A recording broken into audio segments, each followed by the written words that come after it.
Pour préparer notre crème anglaise, nous avons besoin de 4 œufs de 100 g de sucre, d'un demi-litre de lait et d'une gousse de vanille. Nous allons blanchir le mélange sucre et œuf au fouet. Blanchir veut dire que cette couleur jaune très prononcée va pâlir au fur et à mesure du mélange que nous allons faire avec le sucre.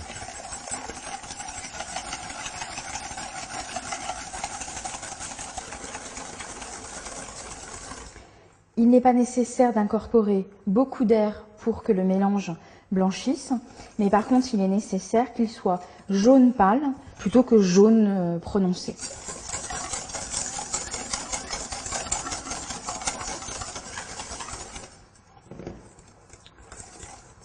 Vous voyez, la couleur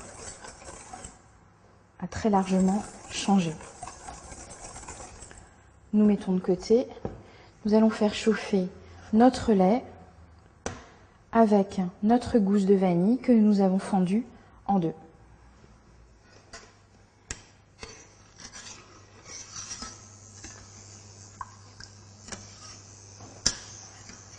Notre lait est chaud. Vous voyez que l'ensemble des grains de la gousse de vanille se sont répartis dans le lait.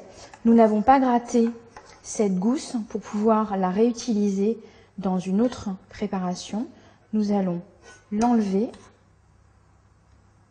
la laisser sécher et la réutiliser une prochaine fois. À la deuxième ou troisième utilisation, il sera nécessaire juste de l'utiliser pour parfumer votre sucre.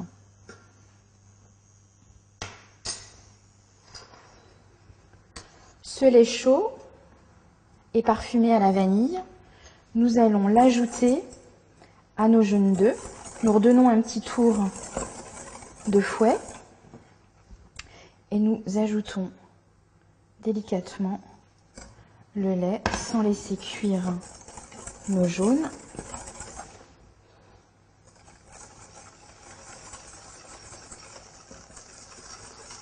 Donc surtout n'incorporez pas trop d'air. Nous allons d'ailleurs changer et utiliser la Maryse pour finir notre crème anglaise. La crème anglaise se fait avec une Maryse ou une cuillère en bois, alors que la crème pâtissière se fait au fouet. Nous reversons la préparation dans notre casserole.